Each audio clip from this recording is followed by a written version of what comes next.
You're listening to a Roddenberry podcast. Don't touch that dial. We'll be right back. We'll have more news this evening, but first... The latest Gene-ology, a Roddenberry podcast. Episode 5, Patrol Boat.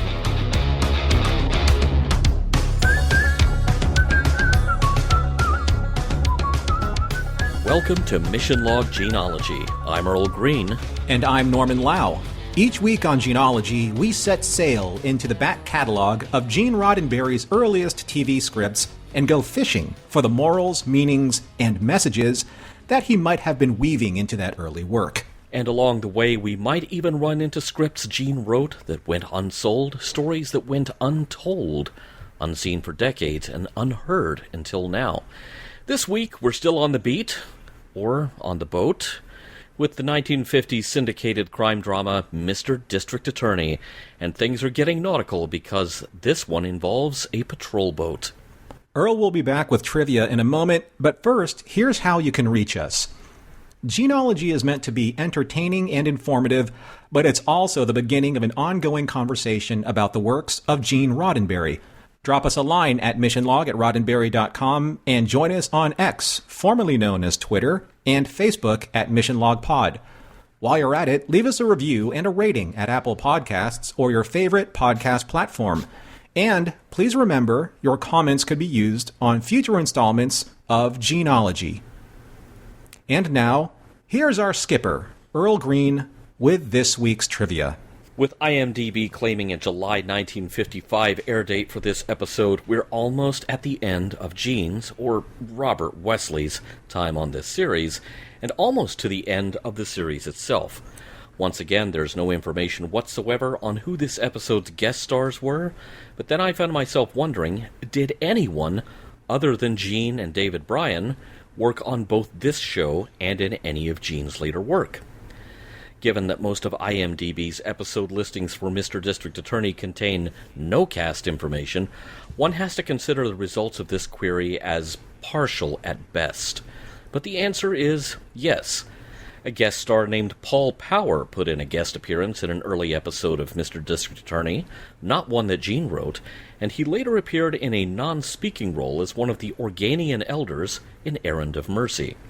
And there's another writer who put lines in the mouths of both Paul Garrett and James T. Kirk, and that writer is Hendrik Vollerts, who, under the name of Rick Vollerts, wrote the episode For the World is Hollow and I Have Touched the Sky.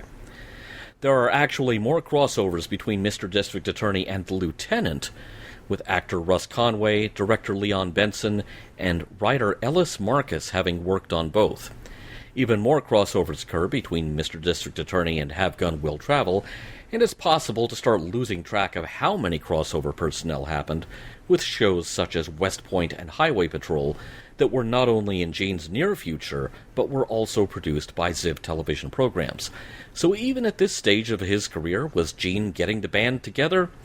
Probably not in the strictest sense, but he was almost certainly making a note of who he enjoyed working with. For now, however, he was guiding the latest case for Mr. District Attorney.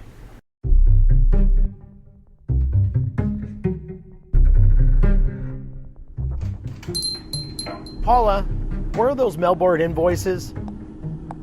Here.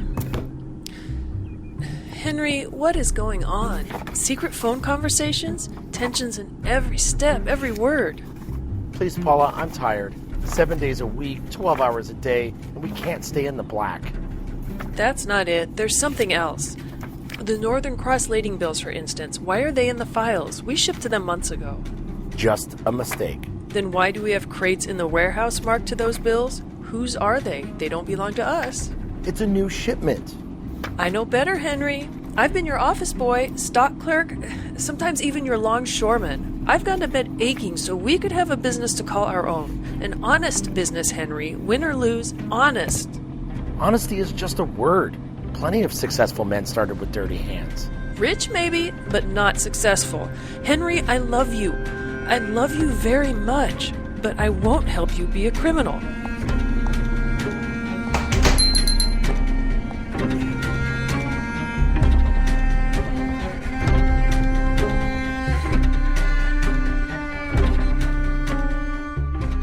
crime rears its head, District Attorney Paul Garrett is the man who organizes the law enforcement effort to stop it in its tracks and bring the criminals to justice. Act 1. What's up, Doc? Well, more specifically, what's up at the dock? It's a cargo ship being unloaded, though some of the dock hands doing the unloading are a bit suspicious. Like Moke Thorson, a tough guy who knocks out the deck watch, freeing Moke and his men to unload selected cargo without any prying eyes. They're offloading cargo to a smaller vessel owned by Henry Higgins, Moke's partner. But here's the trick. It's not their cargo at all. It's a heist. In the low light of daybreak, because Moke and Higgins know enough to pass themselves off as legit deckhands. The plan is to offload the stolen cargo into Higgins' import warehouse before anyone's the wiser, but things don't go quite to plan. Higgins fails to cast off all the lines before Moke gets the boat underway, and this swings the boat around, catching the dock line in the propeller and damaging the blades. They have no choice but to make their best speed to the warehouse before drawing any more attention. District Attorney Paul Garrett is called out to the harbor by Lieutenant Riker. The cargo theft has been noticed. There will definitely be a case to prosecute if Riker's investigation turns up solid leads. Riker recruits Officer Warner, who takes Riker and Garrett around the harbor in the police patrol boat.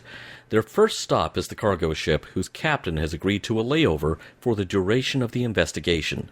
The deck watch who was knocked out did get a look at the smaller ship to which the cargo was taken, and noticed that it was having trouble making way away from the dock. It's also discovered that the escaping boat may have propeller damage.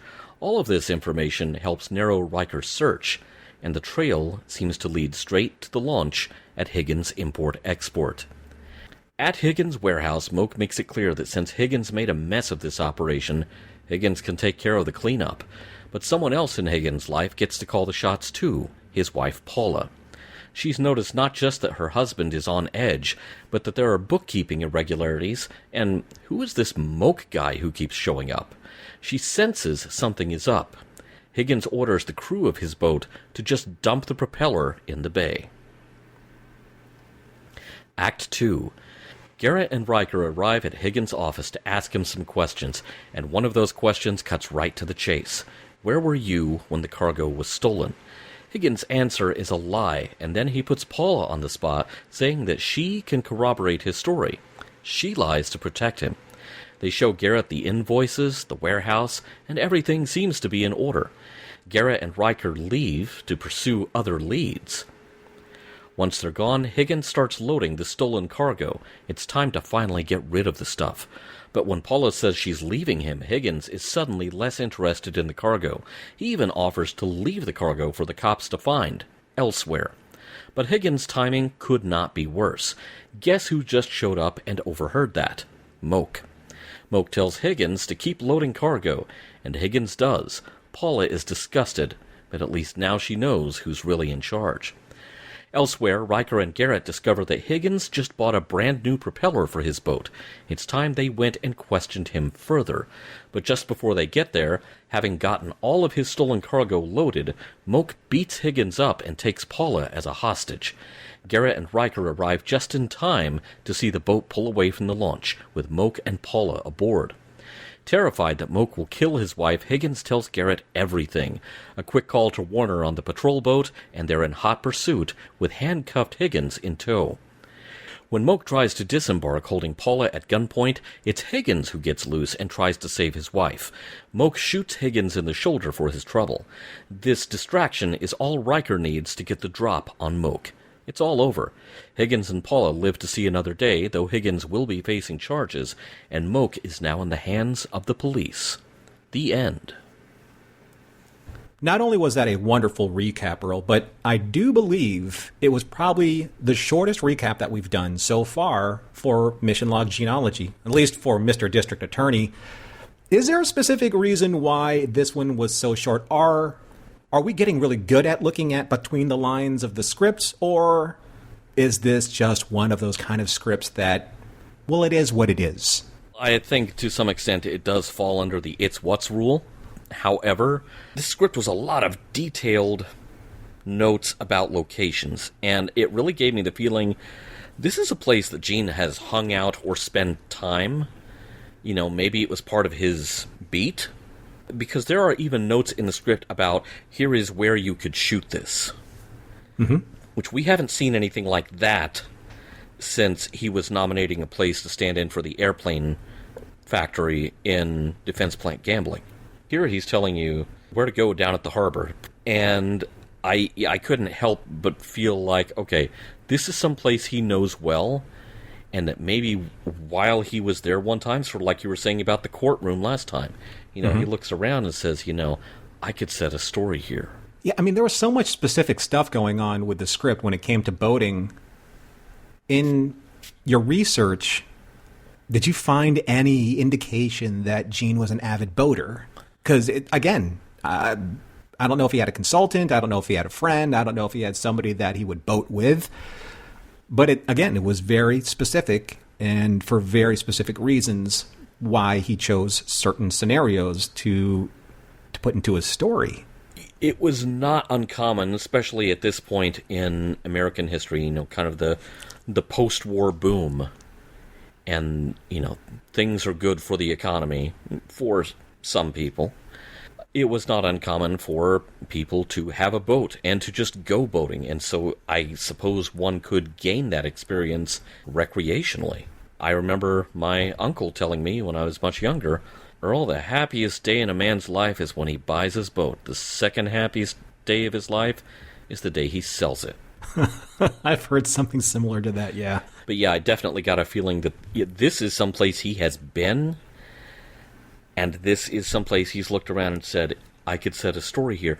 And, once he's in this writing groove, because we are on script number 5 out of 6 that he wrote for Mr. District Attorney. So we're almost out of the DA's office for good on Gene-ology. It really does seem like he was in writer mode now, where he was looking at everything and saying, I could set a story here. Now, when we covered Court Escape, you asked if Ziv was splashing out more on Mr. District Attorney's budget, and I had the thought that it might have been an outlier. Like that was an unusually spendy episode surrounded by bottle shows.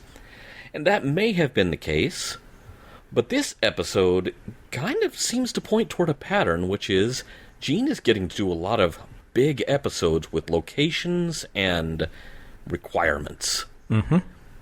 Generally, you repeatedly assign that sort of thing only to your trusted writers who can pull it off without bankrupting your production budget. But Gene's really going all out here, because this episode, this is not second unit stuff. This is not send someone to get film of the courthouse. This is not stock footage. He's got the stars of this show on location in boats. So you have permits. You have to have safety talks with cast and crew. This is not a cheap episode, at least not on paper. Yeah, with all of the different things going on in this episode, but I'm wondering if they hire people for shows like this that would be both actor, character, and stunt person. In the example of Moke and Higgins, because there are several action scenes involving both of them. I don't know if they were actors of any stripe, but is that how they would probably save in the costs there for the bottom line? Hire actor/stuntman? That would not be an unheard of shortcut. You would almost think Paula would have to be played by a stunt woman as well, because she gets kind of manhandled aboard the boat. Right. Anything you're doing about, getting on or off of a boat, you've got to be very careful. But simultaneously making it look like you're struggling and trying to get away, that's a whole different thing. Now, I also know that, we're in the 50s on a TV budget, and I'm going to hazard a guess that not all of the Hollywood safety protocols that exist now existed then. Yes. So it could be that I'm overthinking it. But yeah, there's a lot going on here, and a lot of it just seems so very specific. Like, Gene went boating with a buddy, and as they're tootling around the marina or whatever, he's like, hey, I'm getting an idea here. I mean, it's very well possible that he experienced that kind of accident himself. Maybe as a novice boater, he's like, oh my gosh, I can't believe that I didn't untie the line properly and I scratched my boat or I scratched my friend's propeller. What a bonehead move. Wait a second, this would be a great idea for a script. Yeah, because the whole point of that plot point is it leaves a mark. It leaves evidence. Right. Speaking of vocabulary words, we've got them. We've got multiples in this episode. A sap. Yeah, I was fairly sure instantly what it was talking about, but I looked it up just to be sure, because the script specifies that Moke has a leather sap. And that is a short, blunt weapon with a handle, and presumably that's the leather part, with a short rope or chain connecting it to a weight. And when you swing the handle, the kinetic energy is transferred to that weight. Right, yeah. And the weight is probably metal. Sometimes it's lead. I have to imagine that would really hurt. This was also known as a blackjack, especially among sailors, and in British naval and military parlance, it's called a cosh. Can you repeat that, please? It's called a what? It's called a cosh. So this is more like a wind wing than an elevator strutter, because I had a really strong feeling that I knew what it was, but I thought I'd better look it up anyway. And that's your Gene-ology vocabulary word of the week from me. Maybe not unknown to anyone else out there, but I was curious enough that I had to go double check on it. That's a fun thing, though, isn't it? Like, you're reading the script and you're like, I kind of know what that is. I want to make sure that I do. And then I think I'm just going to share this with everybody because you think you know and maybe you don't. And it gives me an opportunity to say "cosh" a bunch of times in a podcast that's not about that other show. And so it continues. Yes. So there's an unusual note at the bottom of scene 25. See technical advisor regarding police sign for landing, lettering blank out on PB, I'm guessing that's patrol boat 2, and boat pennant. So my guess is that most of this involves covering up signage that would make it really obvious that all of this equipment, all of this police gear, belongs to the LAPD. But it's also Gene making sure that he's getting both writer and technical advisor pay that week. So you go, Gene. No hour is truly wasted if it's billable. Oh, that's a great point. If you're going to do double the duty, you got to get double the pay. Smart man. He's a technical advisor. What do you think? Well, writer, I don't know. That would be an interesting self-conversation. There are interesting things that are happening throughout the course of the scripts that we've done so far. In scene 27, there's a description of Garrett when he takes a long, thoughtful draw on his cigarette. I don't remember him smoking before. Did we see him smoke before? And I'm wondering if this was also a product placement for a cigarette sponsor. Now, I'm pretty sure I had noticed there are some episodes on YouTube. None of them are the ones that we're talking about, unfortunately. Mm-hmm. But, I have noticed in some of the YouTube episodes that he is a smoker. This is the first time I've noticed the script directing the actor how to do that. Right. That's what I was getting at. Yep. Another detail that we've talked about from time to time on scripts are references for money. And in this episode, there's a specific reference of the sum of roughly $180,000 for all the merchandise and money stolen from the cargo ship. In today's value, that would be a little over $2 million. So this heist, it was a decent heist. I mean, it was big time, enough for the district attorney to get involved. And Earl, I do have a very specific reference later on as to why the district attorney appears on these types of cases. That's interesting, because I've been wondering that myself. This seems often more like a cop show than a legal show. Mm-hmm. But that adjustment for inflation, that's significant. And in Mr. District Attorney money terms, $180,000, I think we can boil that down to calling it a half Olga. Oh, yeah, it's totally a half Olga. And if you've been paying attention, good for you. Speaking of paying attention, are you ready to learn another word, Earl, from this script? Always ready to learn another word. Okay, so in scene 55, Paul Garrett asks Higgins for an alibi. Garrett says, now, last night, 7 o'clock. And then Higgins says, that one's easy. Seaside Cafe, dinner, regular 90-cent blue plate. And Garrett says, fine, sounds like a bargain. I've heard that term blue plate, or blue plate special, my entire life. Mm-hmm. And I just assumed it was what it was. But I never really thought about it. But now I need to know about these things. Reasons. Because I love history. You all out there love history. Or maybe you wouldn't be listening to the show because this is a historical-ish show. So I looked it up. In an article on culinarylore.com, it describes the blue plate special as the name given to a special, inexpensive plated lunch or dinner served in diners and other inexpensive restaurants. The tradition of the blue plate special has been around since at least the 1920s, and it was a hearty and cheap meal, perfect for the hard-working but money-strapped folks of the time. There are some sources that claim the first known use of the blue plate special was in 1892 by the Fred Harvey, quote-unquote, Harvey House restaurants, which, located along the Atchison, Topeka, and Santa Fe Railroad, served fast meals to travelers. Fred Harvey supposedly brought cheap disposable blue plates with divided sections, and it also claimed that the blue color was an imitation of the famous and much more expensive plates made by Josiah Wedgwood. There is also some indications that the tradition actually began on railroad dining cars rather than the diners these cars were eventually turned into.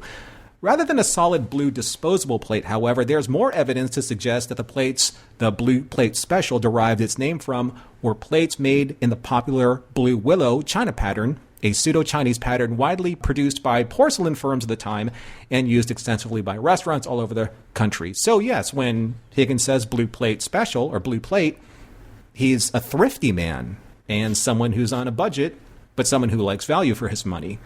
I like it when dialogue like this describes a lot about a character in a nutshell, or in this case, a blue plate special. That's a wonderful little example of economy of writing, that detail takes you into that character's world and tells you what Higgins is about. And like you, Norm, I had heard blue plate special my whole life without having gone on a deep dive to find out what exactly that was referring to. Whose blue plates are we talking about? And where did this get started? So that's kind of fascinating. I actually do think that the trays in the Hungry Man frozen foods are actually blue plastic. Hence, maybe that was just a tradition carried on by these inexpensive but rather value-added meals because they're portions. They're probably not the best ingredients in the world, but you get a lot of your meal, for the price. Right. Yeah, it may not be the most nutritious thing, but it's very filling. Do you remember when we were praising the Police Academy script for not killing off Willie? Mm-hmm. Or allowing him to come to any other harm? Well, here, we have Higgins doing exactly what we were worrying would happen to Willie. This also made me notice, Higgins and Moke made me notice this show has a frequent character dynamic with its guest characters. You've got the tough guy, and you've got whoever he's beating down on. Macaulay, we have Willie, and now we have Higgins. And that made me wonder if Higgins is, since this is a boat episode, just a wet Willie.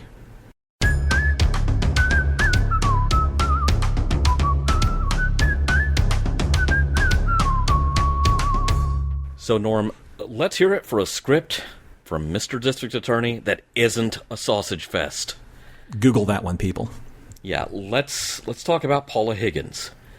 She is not unreasonable in her demands or her suspicion.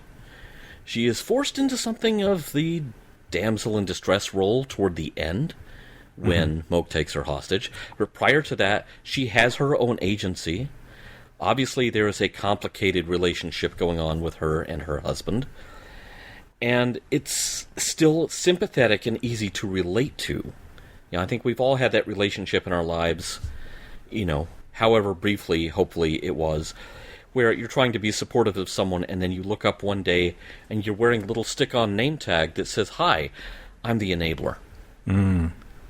I was really happy to see a woman in a story without her being the victim, like Olga, or without her being the femme fatale like we had in Defense Plant Gambling. Right.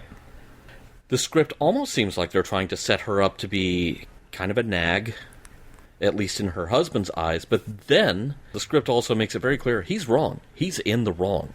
And just before everything goes sideways, she's about to bail out on him. And so I just thought it was fascinating to have a meaty role for a woman, which has definitely been in the minority in this show. Last week, when we were talking Court Escape, I thought about it whenever I saw how large Paula's role in this episode was. And I thought back to Court Escape, and it's like, wait a minute. There wasn't even a woman in Court Escape. Not one. Right. No, you're right. Yeah. Yeah, and, like, looking at Paula's role in this, it's not just the amount of script time that she's been given, but the quality of writing that Gene created for this character. And I think that we're going to get into that in a little bit. I really do like that she doesn't fall into, like, the stereotypical category of a female character that we see in shows of this era. Like you said, like the enabler or the femme fatale or the victim, And she has been victimized in a way, but not to the extent, say, that Olga was victimized. But there is a pattern that's emerging that I'd like to talk about in a point. But one of the things I really wanted to talk about, and it's a point that was made in one of our After Darks on Discord, was the whole premise of the name Mr. District Attorney, but why is he more investigative than being a prosecutor, and where's that disconnect? And I thought that's a really interesting observation. Thank you for people on Discord's After Dark for making that part of the discussion. I had to look at the strict definition of what a district attorney is responsible for. I went on the National District Attorney. I know, it's a real thing. I went on the National District Attorney's website. It's called ndaa.org to see what the district attorney actually does. And this is the definition according to the website. The district attorney, also known as a prosecutor, plays a critical role in our criminal justice system. They represent the government in criminal cases and are responsible for ensuring that justice is served by prosecuting individuals accused of committing crimes. Throughout the criminal justice process, and this is the interesting part, folks, the prosecutor works with law enforcement agencies to investigate crimes, determine where charges should be filed, and prosecute cases in court. They also prioritize working with victims and witnesses to ensure their rights are protected and they are supported throughout the process. So now when you take like the observations of why is he doing more investigating than prosecuting, it's not that he's doing one more than the other, it's that he's responsible for both. And I think that there's kind of like a misnomer about what the district attorney does, say the quote unquote attaché carrying, suit wearing prosecutor a la Perry Mason versus somebody who's out in the field like a detective a la Joe Friday. It's kind of a mixture of both, right? So it's not far from the truth that, say, a Paul Garrett would be called in by a Lieutenant Riker as a district attorney to work with somebody in the detective bureau, not just for any crime. We're not talking about petty crime here. We're talking about a $180,000 value crime in a port that would equate to over a $2 million crime today. So I think that's significant, knowing that the district attorney would be involved in investigating that case at the ground level. Does that make sense, Earl? Yeah, because he's probably going to be telling his colleagues, on the police force at the very least, this is what kind of evidence would turn this case. He's going to have a better idea than probably the guys on the force do of what it's going to take to get a case in front of a judge and not get it, laughed out of court for lack of evidence. Mm-hmm. But it's really interesting, and I think this kind of goes back to the economy of storytelling because the production is on a budget and has to be kind of compact. We're 30 years away from the big voiceover at the beginning. In the criminal justice system, there are two equally important. All of that stuff, we're 30 years off from that. Right. So to carry this off in a half hour of television. Garrett's gotta be kind of a glorified cop sometimes. I mean, in Police Academy, he was armed, for crying out loud. There really wasn't much separating him from the police officers he was working with. It's kind of interesting to hear that he would be involved on this level. I still think he's more involved than he actually would be, but we have 20-odd minutes to tell a story.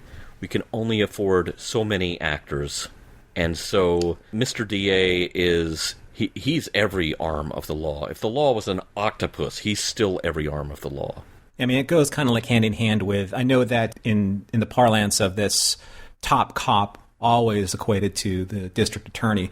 I think the title of the episode would be, or the title of the show would be more interesting than, say, Paul Garrett, crime investigator, because it just doesn't have the same tone, right? District attorney obviously has the weight and gravitas behind that. But it is an interesting distinction to make, when it comes to how many different levels of involvement that you are, in these specific roles. Like a Lieutenant Riker couldn't do, obviously, even prosecute what Paul Garrett would do because, Paul Garrett knows the law in that way. Riker knows the law in his own certain way. But I love the fact that they're both working together, to solve the case. Speaking of the case, I wanted to get into the Henry Higgins character.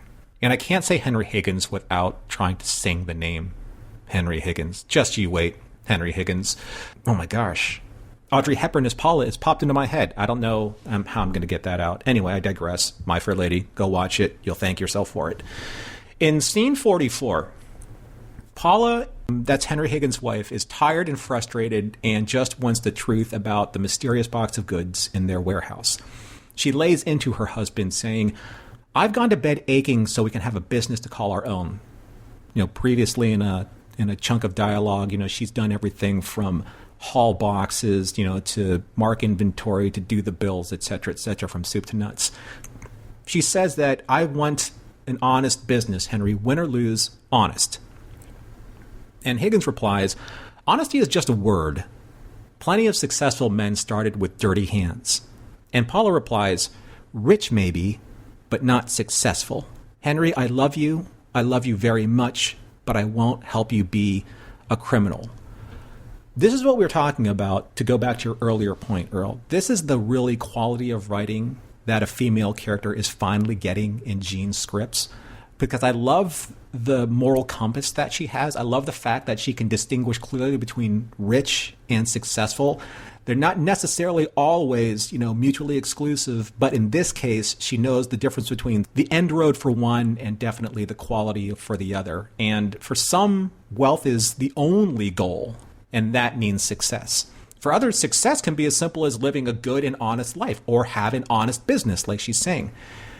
So we know what she means by one or the other words. Now, I want to take us back to a discussion that we had in Gene-ology episode 2, Wife Killer, when we discussed the masculinity script, quote unquote, of which point 2 of the 4-part blueprint of manhood states, "The big wheel. Men must gain and retain respect and power and are expected to seek success in all they do." How applicable is this in Gene's writing to continue this trend with this character of Henry Higgins? I think you're onto something there, and I find it fascinating that if we are to pick out, one character who is basically kind of the voice of the author, speaking to the audience, it's Paula. That might almost count as revolutionary for a syndicated crime drama in 1955. I know we're talking about words Gene put into a character's mouth, but this whole thing about plenty of successful men started with dirty hands, you talk about trying to justify the ends and the means. At what point do you decide it's okay to, the result has been good, so it was okay that basically I was a crook at the beginning? Mm-hmm. I can barely even wrap my head around that conceit. Yeah, and I'm wondering if this is something that's new to the audience of 1955. It could be. Again, you have a whole generation of men who have been raised to kind of hew to that standard of masculinity, this is how you fit in. You do want to fit in, don't you? Right. And there's so much pressure to conform to that. It's quite something to have a character in this story perhaps indirectly criticizing that whole racket, that whole masculinity racket that we have discussed before. Well, was it Miss Thornberry, I think it was, in Defense Plant Gambling? She called out Zerat for this culture of toughness, where she's basically stating the obvious, which is what's happening in front of her, that no matter how tough you think you are, you crack under pressure, just like I thought you would, just like the result of this brainwashing that your culture has, imposed upon you, because I really know the truth, and this is the real truth, and you're proving it right now. So, I mean, we're seeing certain interesting patterns forming here. And this isn't the only time that we've seen this happen to, say, a Paula-type character. I mean, we've seen the wife of the protagonist suffering at the hands of their respective husbands. We've seen Olga and, Olga Durant under Tom's extreme gaslighting in Wife Killer. And we see now Paula with Henry. Are we seeing a pattern emerging with Gene's storytelling? And do you think this will continue in the next script? And I'm wondering, we're only talking about the scripts that were produced, not necessarily the scripts that may have been submitted. So I'm wondering if there were any other scripts that just didn't make it to final script draft that we don't know about also. That's possible. And here's kind of the counter question, though. This pattern that you're noticing, is it necessarily with Gene's storytelling, or is this a limitation of the format of this show? And that's something I'm going to talk about a little bit more later, because I do feel like Gene his skill as a writer and his desire to get some messaging, to slip some messages in under the door, along with his entertaining action-adventure story, I feel like he's starting to chafe a little bit. He's found the outside of the envelope, and he's elbowing up against it. And it's not a problem he's going to solve by staying on this show. Like I said, we are almost at the end of the show, but regardless of that, next week is going to be our last Mr. District Attorney show on Gene-ology. Gene's about done with this show. He will move on to others. They probably also have limitations, but he's a working writer. He's got to maintain a certain cadence of output. And in some ways, he's stuck with that. I'm not excusing any subpar work that we run into or stuff that just doesn't dazzle us, but it's a thing that every television writer runs into, especially in the early stages of their career, where they're trying to conform to the contours of a show that already exists that they did not create. And I guess that leans into the next question I have, and maybe it's because, he's working in such a compressed amount of time with his scripts, or compressed format, or a format that's like locked into a certain formula. But was Gene actually serializing story points in his own scripts within the Mr. District Attorney format? I mean, let's take a look at some of the smaller details here. One, this crime was so big that you have to ask, is Moak part of the syndicate's operations, like Zerat was, or like Miss Thornberry was? Because earlier on in the script did soft reference Macaulay. Now, it was spelled differently, but phonetically it's the same. Yeah, I wondered about that myself. And I think we may call this a week early, because we were speculating last week that the Munson case, it may have been the end result of the Zerat and Miss Thornberry investigation all the way back in Defense Plant Gambling. Now, it is important to stress that this is speculation on our part, connecting all these dots. Right. Reruns were just starting to happen. You did not really have people tracking this stuff. But it's very interesting. I thought it was very interesting that he's referring to a Macaulay case. However, not sure you would call that the Macaulay case, because Macaulay was not the perp. He was not the suspect. He was the guy who got beaten up. I'm sure he testified. And remember, he talked to a bunch of other people who had wound up on, the wrong end of Zerat to testifying against him. But I don't think you would call that the Macaulay case. So it could be that Macaulay is, another one of these names like Riker. Riker shows up for his third appearance in our 5 total scripts right now, so it's swirling around in Gene's mind. I need somebody here. Why not use Lieutenant Riker? But again, we've seen him go from sergeant to lieutenant, and now lieutenant with Paul Garrett's bat signal like in his back pocket to call him onto a crime scene. So we're seeing a little bit more agency with Riker. I'm wondering if we're going to see him in the next script. I haven't looked that far ahead. But just to see if there is, either coincidentally or on purpose, a soft serialized continuity that's going on with Gene's scripts because he doesn't really have that many to work with. Gene's a clever guy, and even with the later work that we are all so familiar with, kind of our entry point into his writing, he was really pushing the envelope of what could be done with the medium at that time, so I wouldn't be surprised. I also want to be careful and not try to over-interpret things, but I did notice in this episode, Riker does a lot of heavy lifting. I'm betting that guy is going to make Commander sometime soon.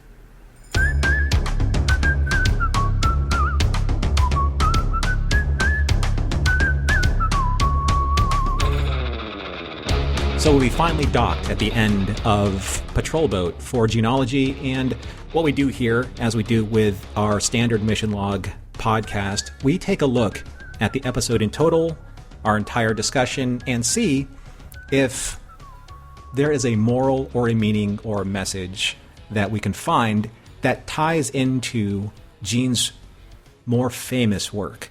And try and find kind of like the stylization of what Gene was writing at the very early stages of his career and see if there's anything in that wonderful sliver of the Venn diagram in between. So, Patrol Boat. That is the most, the cleverest, not clever title that describes this episode.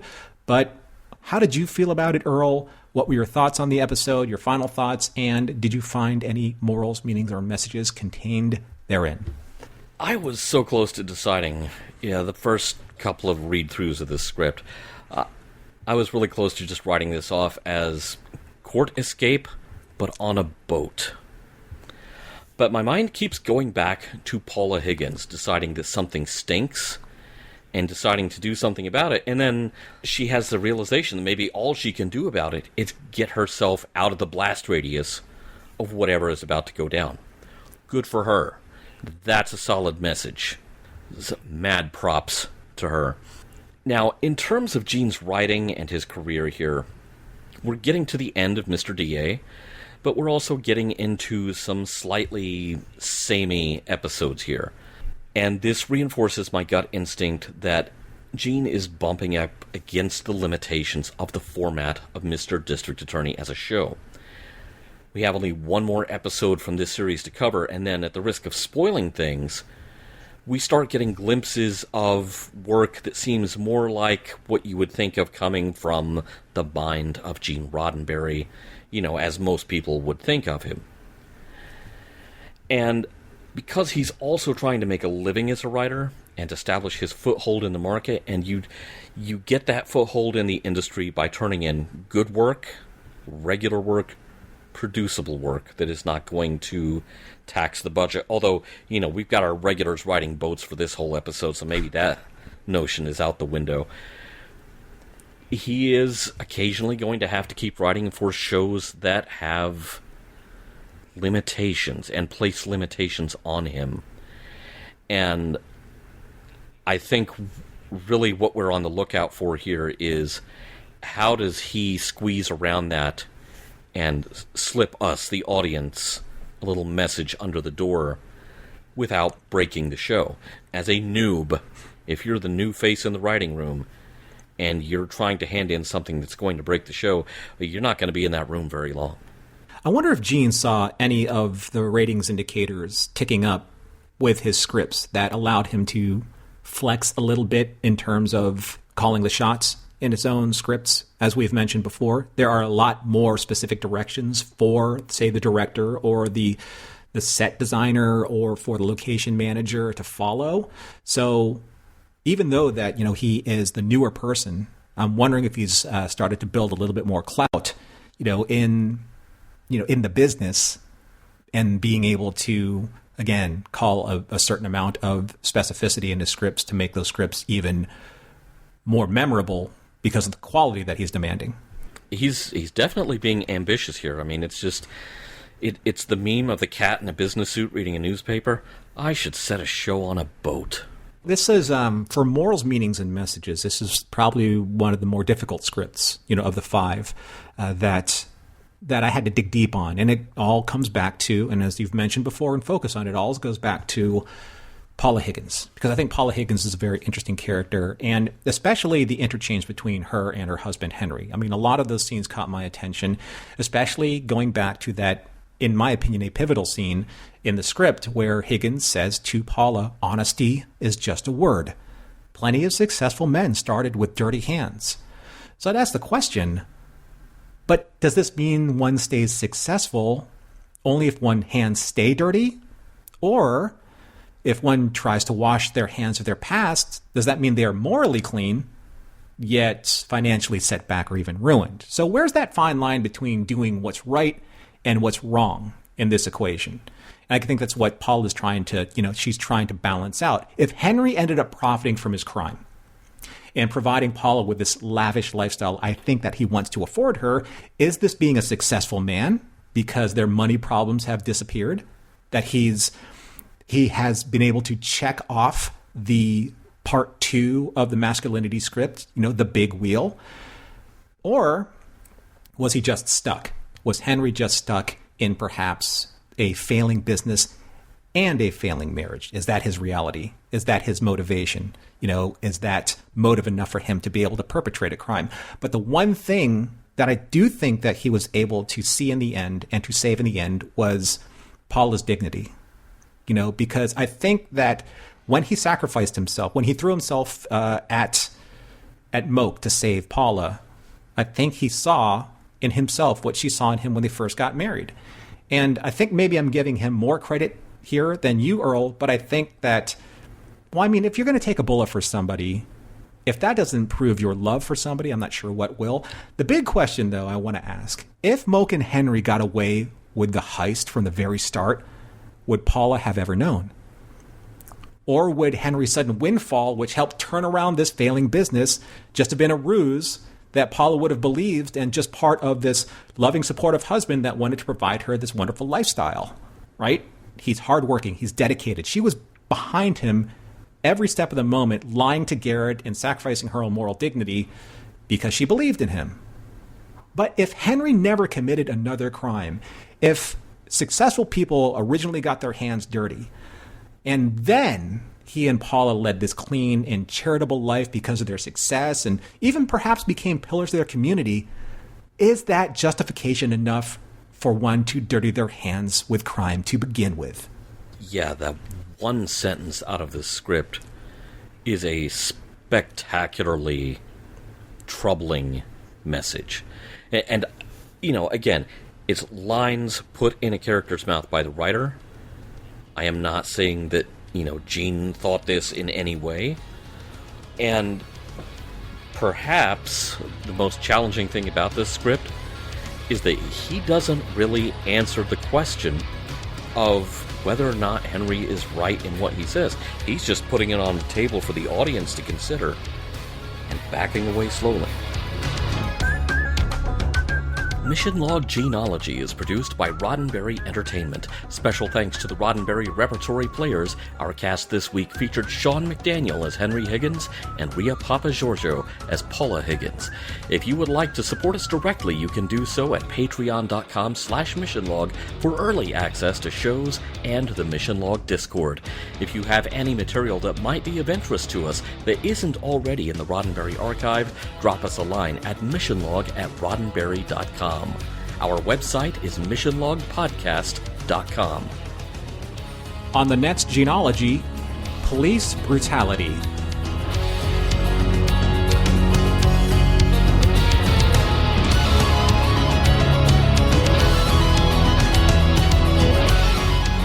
Special thanks to consulting producers Matt Esposito, Homer Frizzell, Tom Kozak, Julie Miller, Mike Richards, Mike Schabel, Paul Shadwell, and David Takechi.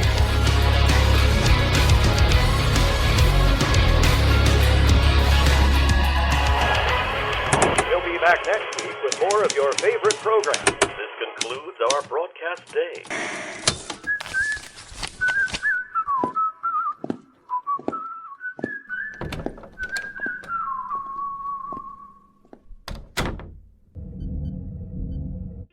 This is a Roddenberry podcast.